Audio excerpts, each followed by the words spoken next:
Okay, the 2023 proposed budget before us reflects higher spending, higher borrowing, higher debt, and also higher taxes. And it's also been displayed that there's a structural budget deficit of 18.6 million. So clearly there's a spending problem here in Montgomery County. We can blame Hurricane Ida, we can blame the Ukrainian invasion and that impact on high gas prices and high inflation, but ultimately we have out of control spending in Montgomery County. And that's reflected in the budget deficit, and it's also reflected in the long history of property tax increases in Montgomery County. In 2016, the property owners in Montgomery County faced a property tax increase. In 2017, property owners faced essentially a new real estate tax with the Montgomery County Community College, another tax increase.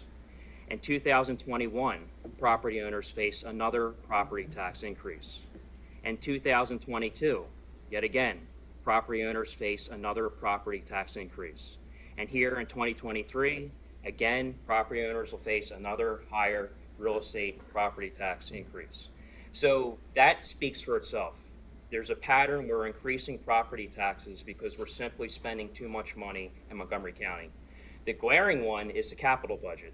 42% of the 2023 proposed capital spending goes to the county campus plan, nearly a $500 million project that I've been critical of for several years since I first took office. And the 5-year capital plan, the campus plan reflects 36% of the capital funding.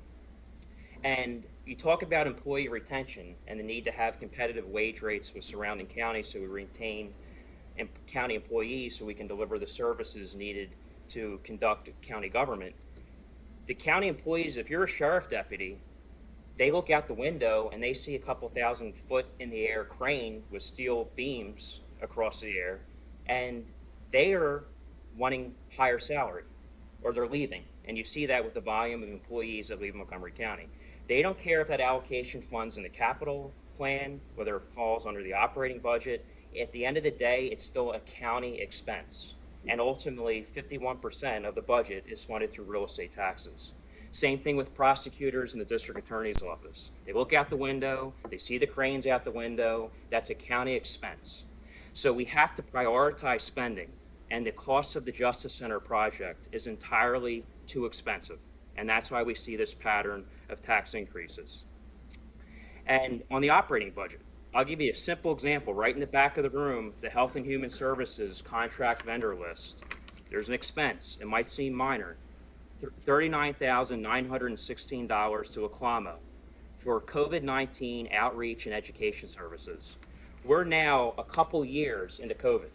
And after shutdowns, lockdowns, mandates, mask wearing, children not having in-person education, the general public is well aware of COVID. They know what it is. We don't need to spend $39,000. I don't care if it's grant funding, which is at the end of the day is tax dollars, or whatever else it is, to educate people at this point on what COVID is. And the millions of dollars that we spent on similar types of programs over the last 2 years has added up very significantly. And it leads us to this point where we're raising property taxes yet again. And I'm the sole voice on this board. Everything else is lockstep, unanimous vote, it's going to go through. I am the only commissioner on the board that says things like this. And it's important that it has to stop, because we can't keep borrowing money at historic levels, and we can't increase property taxes year after year. And people are struggling. We do have high gas prices. We do have high inflation. We do have homelessness that we're hearing at all these meetings. We have hunger insecurity problems. Well, increasing property taxes is not the solution. What that does is it grows government, and it says government knows best, and we'll take care of it. And obviously, it's not working. We saw that in the presentations at the beginning of this board meeting when it comes to homelessness and meeting the needs to help those facing hunger. It doesn't work. What we need is the general public to keep their own money and do what they find is best with it. And that is not reflected in this budget. So practically every year since I've been a commissioner, I oppose the proposal because it reflects the higher taxes, and also the general budget when it's finalized. So I am not supporting this proposed 2023 budget, and if it reflects higher spending, higher borrowing, and higher taxes, I will oppose it when it comes time next month. So we will need a roll call vote.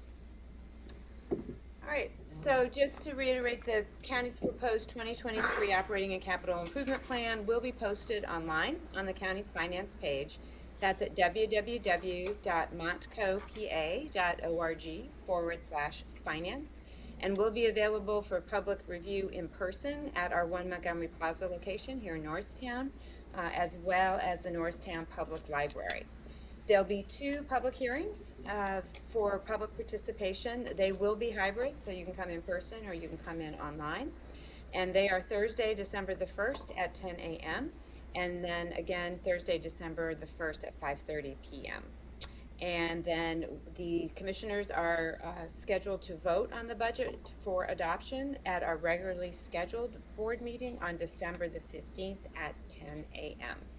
And with that, Ms. Washington, if we could have a roll call vote, please. Chair Kush.